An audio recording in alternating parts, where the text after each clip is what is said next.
M23. Rebelles de guerre. Conflit du M23.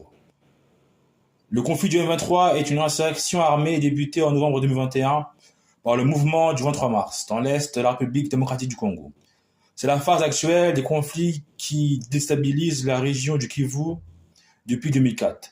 Cette mutinerie fait suite à la première rébellion du M23, défaite en 2013 par les troupes gouvernementales et soldats de la MONUSCO.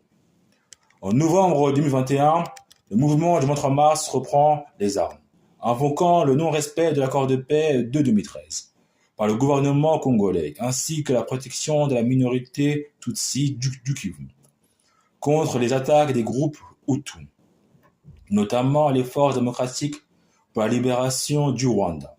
En mars 2022, le M23 lance une offensive dans la province du Nord Kivu, affrontant les forces armées de la République démocratique du Congo, FARDC. Ces supplétifs des groupes armés regroupés sous la bannière des Wazalendo et la MONUSCO avec l'appui des forces rwandaises de défense, FRD, prend progressivement le contrôle de pans importants de la province. En mars 2024, selon l'ONG internationale Crisis Group, la rébellion contrôlait environ la moitié du Nord Kivu. En août 2024, un accord de cessez-le-feu est négocié, mais les affrontements reprennent en octobre et s'intensifient à partir de décembre, à la suite de l'annulation du sommet de Luanda.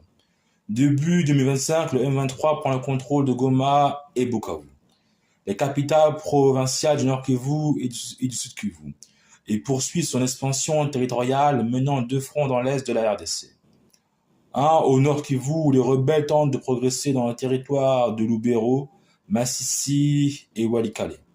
Un autre dans le Sud Kivu où le M23 avance dans le sud de la province en direction d'Uvira et Mwenga où il fait face à une coalition loyaliste à Kinshasa, regroupant les FARDC, les forces armées du Burundi et les milices Wazalendo. Début juillet 2025, à la suite de la signature de l'accord de paix entre la République démocratique du Congo et le Rwanda, des négociations entre le gouvernement congolais et l'Alliance Fleuve Congo, mouvement du 23 mars, aboutissent le 19 juillet 2025 à une déclaration de principe établissant un cessez-le-feu et un cadre pour des discussions pacifiques.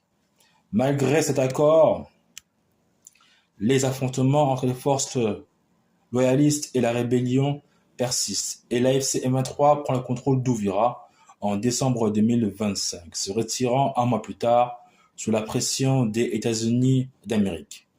Le M23